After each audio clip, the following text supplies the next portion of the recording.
Hello and welcome to Normal Gossip. I'm your host, Rachel Hampton, and in each episode of this podcast, we're going to bring you an anonymous morsel of gossip from the real world. And today's morsel of gossip actually isn't so anonymous. In fact, I know exactly where it came from. Because it came from me. Well, me and the rest of the Normal Gossip team, we have finally got a start date for the premiere of season 9. But before I give you the gossip, I know I'm so sorry that was so mean. But before I give you the gossip, I wanted to tell you a little bit about the rest of this episode because, surprise, surprise, it actually won't take me 30 plus minutes to tell you when season 9 starts. Today, I'm so excited to bring you an episode of Try Hard, a new podcast that is hosted and produced by none other than Dowager Queen of Gossip herself, Alex Sujong Laughlin. If you listen to the July bonus episode titled A Beautiful Ouroboros of Gossip, you'll have heard Alex tell us all about Try Hard, which premiered on July 28th. The episode you're about to hear is the second episode of the season, and it features a familiar face. Erika Casupanan, the winner of the 41st season of Survivor, and a guest from the 5th season of Normal Gossip. In this episode of Try Hard, Alex helps Erika get over her fear of singing in public. It's a great episode, and Erika really goes for it in a way that should inspire all aspiring tryhards. Oh, and season 9 of Normal Gossip premieres November 12th. That is right, it will be running through the holiday season. Hopefully it'll make your in-laws more bearable. Without further ado, here's Try Hard. How do you know when you're good at something? I think for a lot of people, myself included, it's when you're told that you're good at it. When people see something in you that maybe you were hoping they would see. External validation is delicious, and maybe even a little addictive, I'll admit it. But when you're a tryhard like me, the desire to be good at something or even just seen as good at something can hold you back from trying new things. Especially once you've grown up and you're just flailing around in the real world. People aren't going to just stand around to tell you you've done a good job anymore. As much as you want to get an A in hobbies or at work, and believe me, I do, it's not actually possible to do that. So why even try?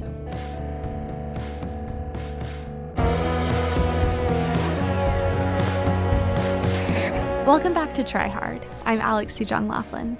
In every episode, I talk to someone about something they've always wanted to do but haven't yet. First, we dig into why they want to do it and what's been getting in the way. Then, we set a challenge for them to work toward. They spend a few weeks prepping, and then we check in afterward to see how it goes. This week's guest loves singing, but has always stayed far away from one of my favorite things ever, karaoke. My name is Erika Casupanan, and I'm a tryhard. Erika is a keynote speaker, media personality, and the host of the Happy to See Me podcast. She's also notably the winner of Survivor 41. So when I was a kid, actually, when people would ask me what I wanted to be when I grew up, I was always like, I'm going to be a rock star. Wow. No really understanding of what that meant, but I just always thought I needed to be a rock star. And then when I went to high school, I was part of the church choir. So I was in Catholic school. And I would describe myself as an extremely mediocre member of the choir. I always felt like I had some natural ability. I would say some natural ability, but then I just was never one of the students who got the attention of the music teachers to really invest in my skills. And I never really got to have a solo. I always was just there. I showed up. I worked hard. I had a great attitude, but I was always just one of the many mediocre members of the choir. What part did you sing? Are you an alto or a soprano? I'm an alto. Oh, the unsung heroes of the choir. I know. I think people are surprised because I think that my talking voice is higher, but singing, I am an alto. My dream is to be a mezzo-soprano. I'm going to put being a soprano on my vision board. I love this for you. So then when I became an adult and I moved to the city, I finally started taking singing lessons on my own. But I never told anyone. I think I told one, maybe two friends. And even I think I was living with a roommate and I would just like get up and leave and like go to my singing lessons and just like come home and pretend like nothing ever happened. And I had a teacher who I got along really well with. And I loved taking these singing lessons. And I thought that, oh my gosh, there was finally potential in this skill that I always wanted to develop. And maybe I get to actually develop it. But then unfortunately, like many people who move to the city and work in marketing communications and are in their early 20s, I had an income that was like $37,000 a year. Oh, God. And I realized taking singing lessons just didn't work in the budget. So I actually had to quit after a few months because I couldn't afford them. And then I didn't really sing a lot after that. My God, heartbreaking. When you said that you wanted to be a rock star, what did that mean to you? Because obviously you didn't know exactly what that meant. So what did it mean to like your childhood self? I think that in my mind, it meant that I could live based on being me and expressing myself, which is kind of funny because now as I'm an adult and I work as a keynote speaker, as a host, as a podcaster, that is what I'm doing. It's just not in the singing way. But as a kid, I think I always really felt comfortable with the idea of being seen and showing up as me and expressing myself. Yeah, there's this like validation that you crave as a child. And it seems like the people we give it to most readily are entertainers. Yes. Actresses, singers, dancers, now, influencers. And I think it makes sense that that's the thing that so many children kind of lock their eyes on as like, this is the goal, because it's not quite that they want to be doing that thing, but it's that they want to be seen. Mm-hmm. And it's like a spiritual thing almost. But I feel like as kids, we really want to be seen. But then something happens to us in adolescence where we feel like it's safer to not be seen, right? And it's safer to hide and to blend in. I know that that's something that I definitely have experienced. And I think also after being on reality TV, like the idea of being seen has changed for me a lot too.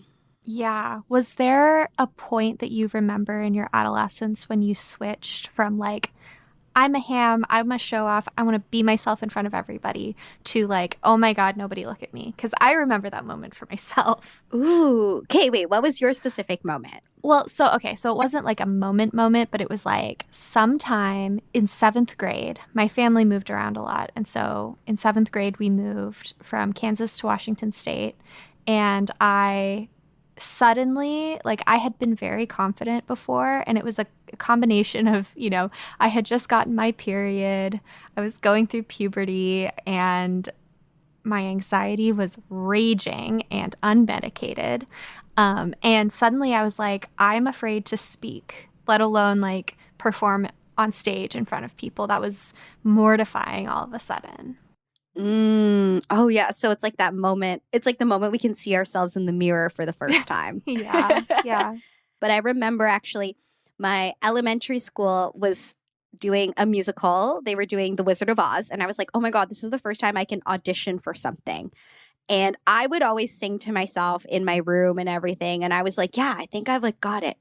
And I sang No More Drama by Mary J. Blige. Oh my gosh. And I remember, teachers were watching me sing and they would like nudge each other. And I'm like, oh my God, I think I'm good.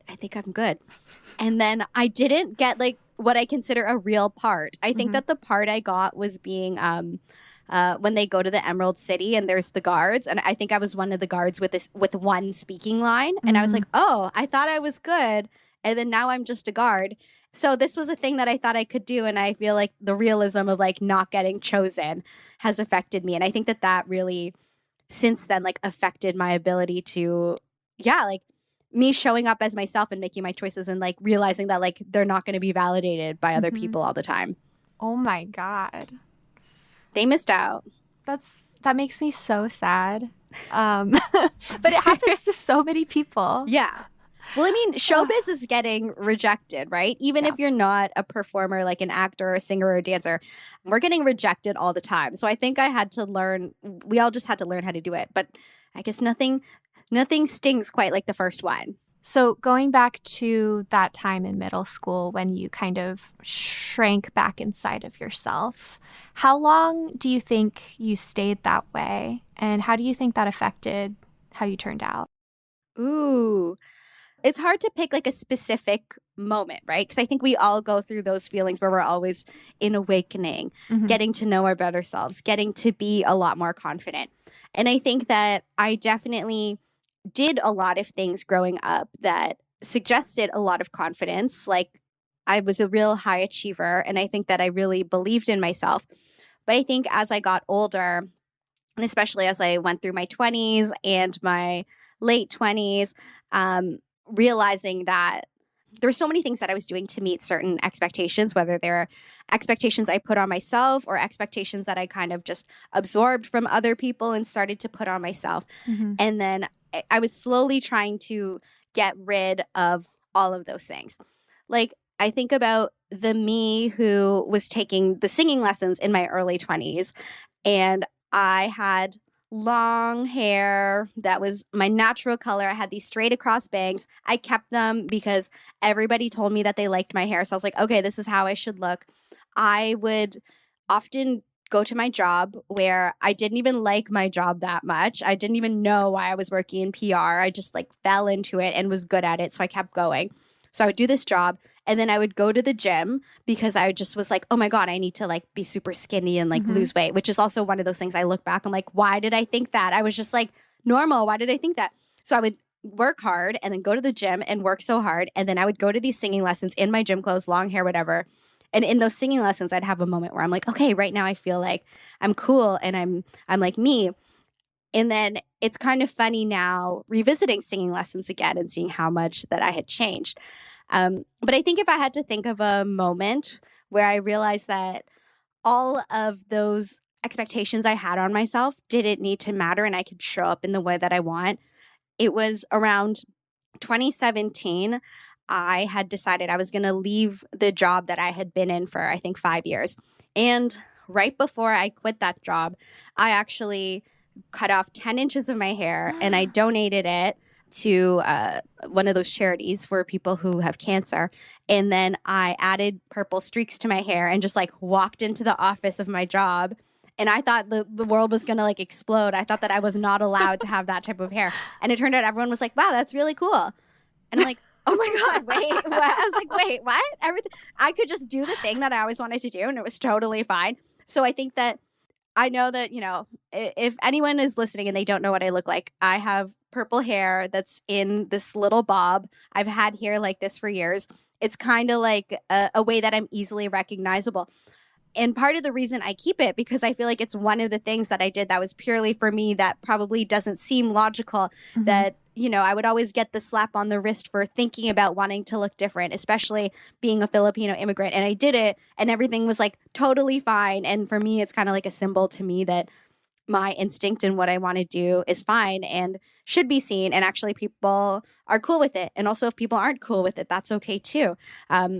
So yeah, it was nice to revisit singing now being this version of me. Oh my gosh. Yeah, because so much in your life has changed since then. Like you went on Survivor. You won Survivor. Yes.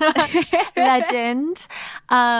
You have like built this whole career as a podcast host and a speaker, and you came out and like, what am I missing anything? Like, oh my gosh. I feel like those are like the big public-y ones. Yeah. But even just like in my own life, like there's just been so many changes, like relationships shifting, moving. Like I moved into a place of my own for the first time ever. And that changed so much because I was like a kid who grew up in like a really strict household, big family, always people around. And then now I get to like be in a place that's just mine. I'm like, wow, this is what it's like to have space and to just breathe. So I feel like even on a personal level, I've changed so much too. After the break, it's challenge day. Erika finally does karaoke.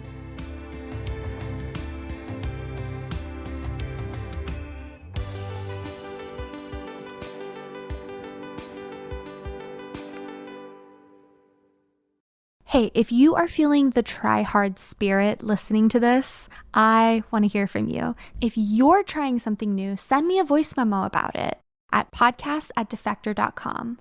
Or you can tag me in your stories or posts on Instagram at Alex Laughs.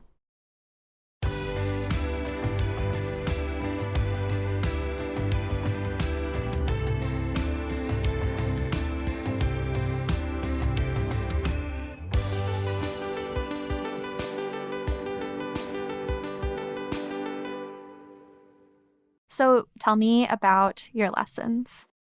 Yeah. So to backtrack, when I took singing lessons years ago, I really got along so well with my teacher. I felt like she was just so patient and kind, but I could not find her anywhere. In the singing school that I went to previously, it had closed during COVID. So I was like, okay, R.I.P. Can't go back there. And I also know that there's a short timeline to do this project. So I just talked to someone, got one recommendation. I'm like, good enough for me. And I went to this music school. And I think the day after we had our first conversation, I was in my first singing lesson. I was like, okay, let's do this. Yeah, you sent me a video from that and you were like, I talked to you yesterday. I talked to the school today. My first lesson's tomorrow. Yeah. This is either going to be the best thing ever or the worst thing ever. I both love and hate that I'm impulsive and I must grow and challenge myself all the time. But yeah, if you had told me this time yesterday that on Thursday I'm going to be going to a private singing lesson, I wouldn't have believed you. So yeah, life is weird. Crazy. I was like, if we're going to do it, we're just going to go hard. I think that's always been consistent about my personality since I was a kid. I'm like, I'm just going to go for it. Yeah, that's real try hard energy there. I'm such a try hard. So I did 5 weeks of singing lessons. And the first lesson, the instructor told me, okay, we're just going to talk.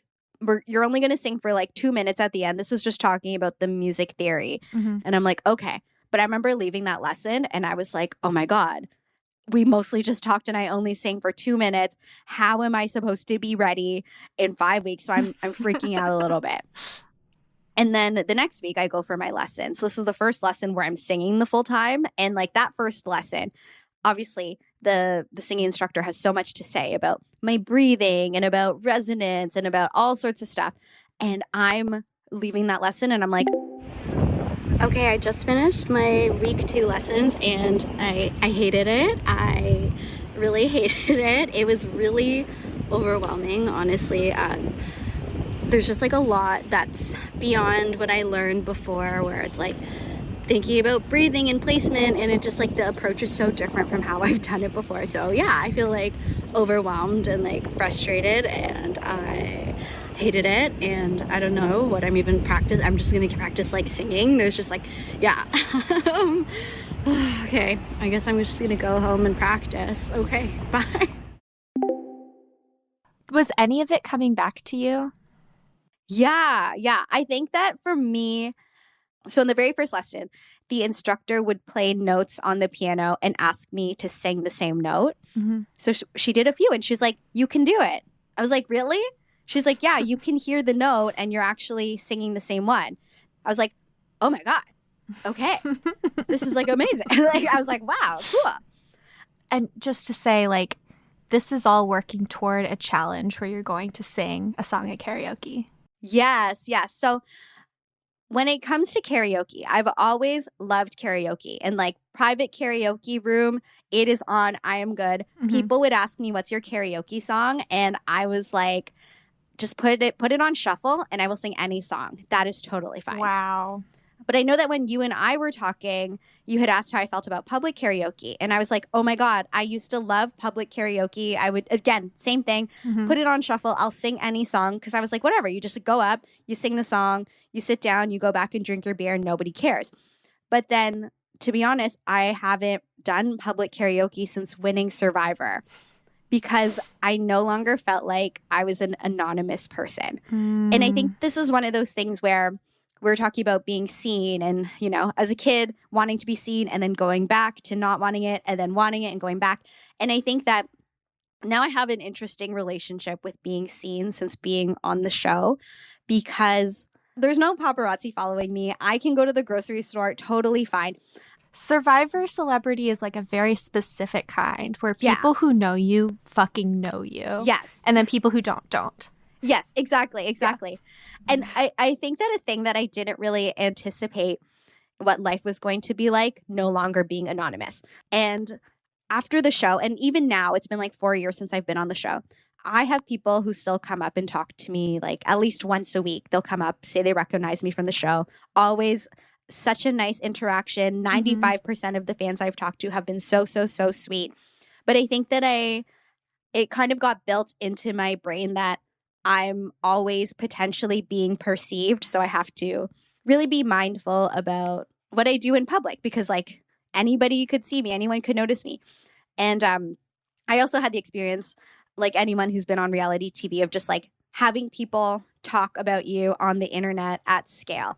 And I don't care what anybody says. There's so many people who are like, oh, I have a thick skin, it doesn't bother me. I'm like, no. I think it bothers everybody, okay? There's still the sting of seeing people talk about you online. So I think knowing I'm going to always be recognizable to some people and knowing what it's like for people to talk about me, I think that I always became really conscious of who saw me. And then I also created this fear in my head that if I was to ever do public karaoke, then someone would like recognize me from Survivor and like film a video of me and like post it on TikTok. Because honestly, that's like not even far from reality. I've had people like film me in public and I didn't realize, and it ends up on the internet. Oh my God. So you had done all of this work to sort of arrive into the world, and I feel like going on Survivor, winning Survivor, and like this whole career shift you've made was like, it was the top of the arc of this evolution that you were on.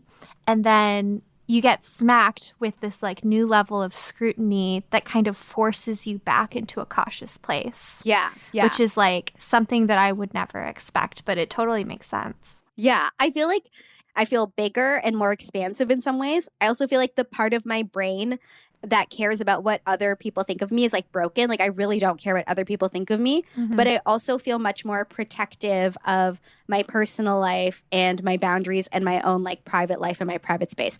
I also publicly came out within the last couple of years. And there's a bar that a lot of the sapphics and the lesbians go to in Toronto, which is so cute. It's a bar called $3 Bill. And they have karaoke on Sundays. So every now and then I would go, but I would never sing. Aww. And people would ask me if I would sing. And I was like, oh, no, like I don't want to do public karaoke. Because I feel like in that setting, it was like the double whammy of doing the public karaoke and all of the fears that I mentioned before. But then also me being nervous about singing in front of the lesbians and me still feeling like a baby lesbian and feeling almost that imposter syndrome, even though it's now been, a while since people have known that I've been out, and I know that I'm a lesbian, but I still feel that imposter syndrome, and I still would tell myself, like, how can I go up in front of the lesbians and sing when I still am feeling like this? So for some reason, like the combo of karaoke, lesbian bar really freaked me out.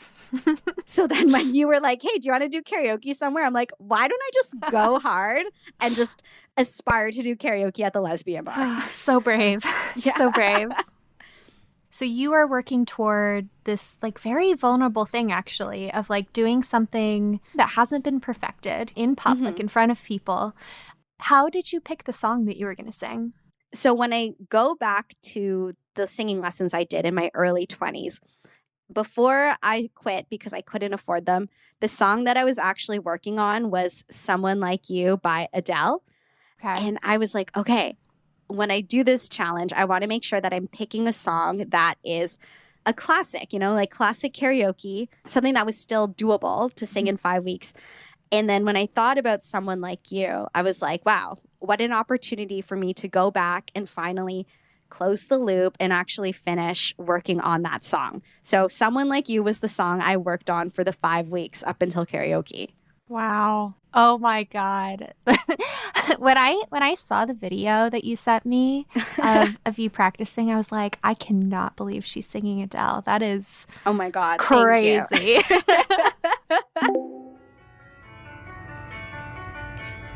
I heard that you settled down, that you found a girl and you're married now. So tell me about the last couple weeks of your classes, and then we can get to the actual challenge. Yeah. So the last couple of weeks of the classes, after the first 2 weeks when I was really, really feeling, oh my gosh, how am I going to be ready for this?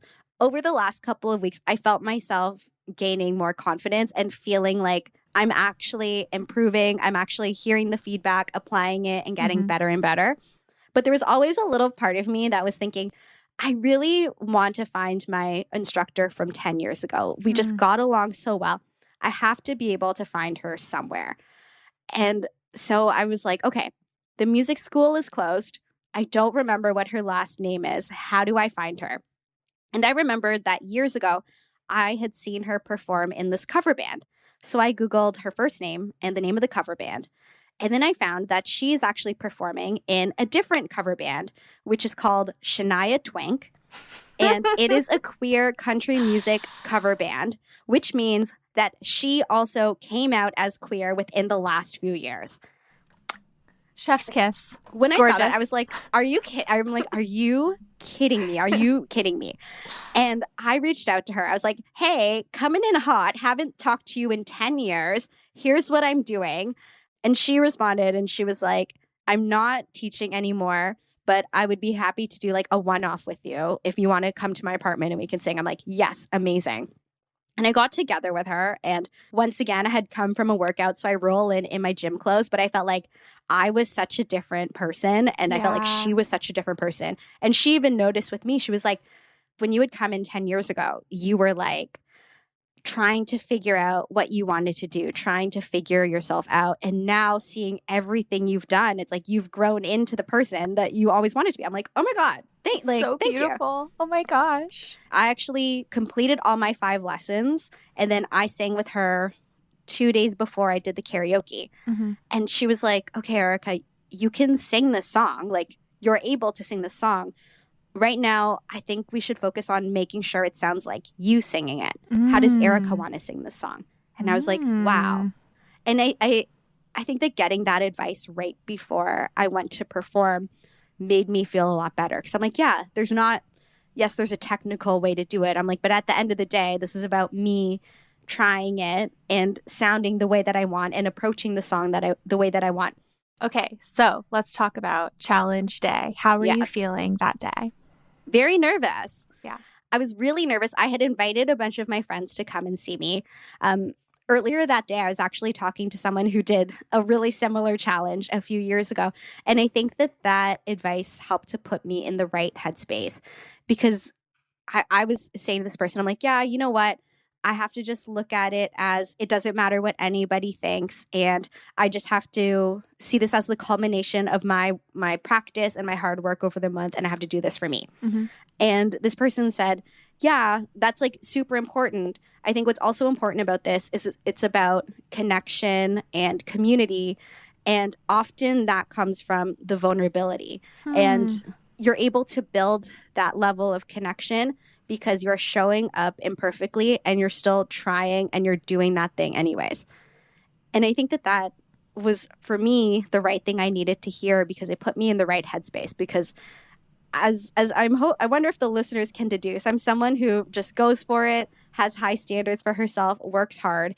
And I really wanted to impress people when I did this thing. And I realized perfection impresses people and imperfection is what drives connection. And I think with that mindset, I realized, okay, no matter how it goes, no matter if I hit all the notes or not, I still come out a better person because I'm either, impressing myself or impressing others, whether that matters or not. But at the very least, I'm connecting with people because I'm letting them see me do this thing that's scary. Oh my God, that's beautiful. So tell me about the day of, you went to the gym, I know. Yes. So the day of, went to the gym and then just tried to have a chill day, did my laundry, practiced as much as I could. But yeah, then I remember walking over to the bar with my friends and I got a drink and my friends are all talking and I'm talking, but eventually I'm just like quietly sitting there and sipping my drink and just thinking about the moment that's about to come. Did your friends know that you had been taking lessons? Yeah. I had told them about the whole journey. They were all so pumped. I know one of my friends, he was like, oh my God, what if she's bad? I hope she's good. I really hope she's good. And that's the thing. They were all impressed before I even sang. They just thought it was so cool that I was doing this thing. So I think that's the other thing that I had to keep in mind for myself, that I'm still doing something that is like brave, which is, it is a brave thing. Yeah, they were rooting for you. Your friends were rooting for you. Yes. And then I had actually messaged the bar ahead of time and I asked if I could go first. And they're like, yeah, sure. Just tell the person running karaoke that you want to go first. So I walk in. I'm just like, walk in, ready to go. And then they recognize me. They're like, yeah, you want to go first? I'm like, yeah. I'm like, can I say something on the mic before? So I go up on the mic. I'm like, hey, I'm Erika. You might recognize me because I won Survivor. Everyone applauds. And I'm like, I'm working on this other project. Can't really explain what it is, but I've been taking singing lessons for the last couple weeks. And my goal is to be able to sing in front of all of you on the first day of Pride Month. Everyone cheers. Oh, I have goosebumps. And then I was like, so because of that, like, can everybody please not film me and put me on the internet? And then the person who runs karaoke goes on the other mic. They're like, oh yeah, also, just so everyone knows, this is a safe space and nobody should be filming anybody without their explicit consent. I'm like, oh, okay, thank you. Because I think that was my fear. I was afraid that someone would be like, oh, that's Erika from Survivor. I'm going to film her, put it on the internet, ruins the whole podcast. I'm like, no. We've worked too hard. Crucially, we did have a friend of yours film your performance. Yes. For this podcast. So we do have a recording. Yes. And then the song starts playing. It's the first time I hear the song, on the speakers with the mic at the bar with people talking. So once I get through the first couple lines, I'm like, oh my gosh, I'm following the plan.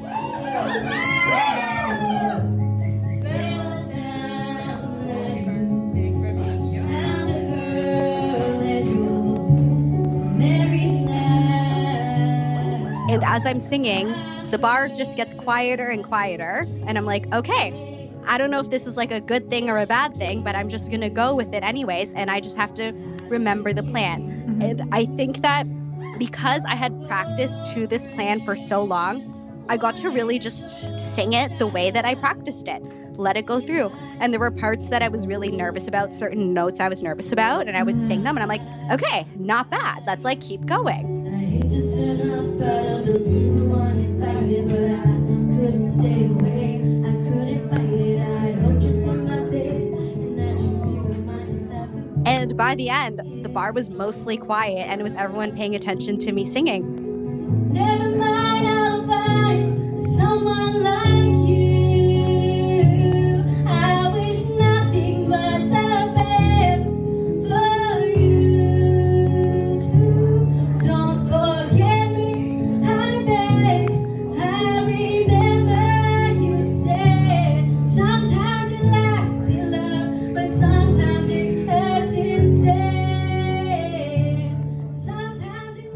And then I finished it.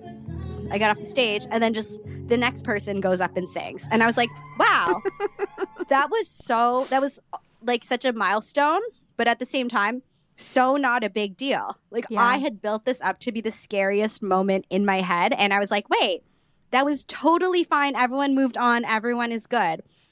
And the thing is, I was so afraid of singing in front of all the lesbians and all of the sapphics. And it turned out they were the best people to sing in front of because so many people were chatting with me after, whether they recognized me from Survivor or not. And they were just the sweetest, most supportive people. Like, why was I scared? This was actually the best place to be singing. This was the best crowd to be singing in front of. And then after a few hours of being in the bar, my friend and I ended up singing a duet. So we went up and we sang Breaking Free from High School Musical. So it was like, my gosh, totally the opposite. Not the opposite, but. Were you Troy or Gabriella? So originally I was supposed to be Gabriella, but then halfway through the song, we just became both. We both became both and just went for it. And everyone is singing along. And I'm like, oh my gosh. So when I also did public karaoke again, this time with no preparation. Wow. And it was totally fine. And I had the best night. And now I'm like, I should have, even though it's reasonable, but I realized it was actually the best to be singing at $3 Bill with all of the lesbians. And honestly, if anyone's in Toronto, I highly recommend, if you're sapphic, go there for karaoke because it was the best. Beautiful.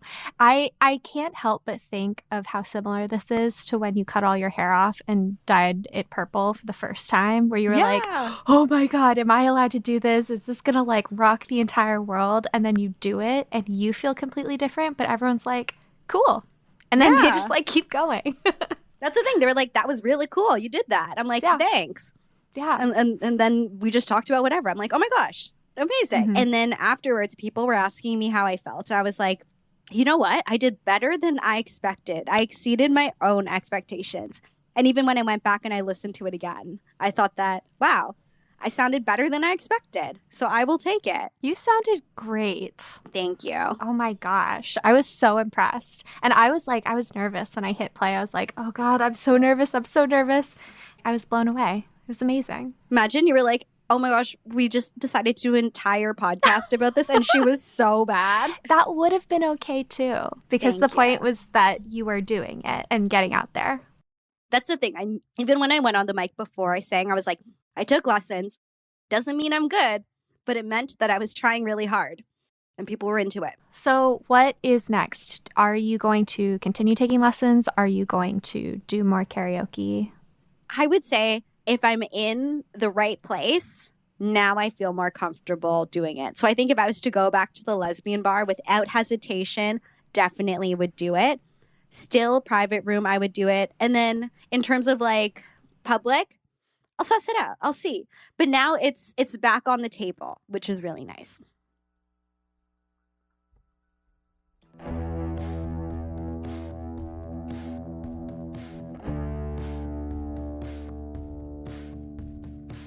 Perfection impresses people, but imperfection drives connection.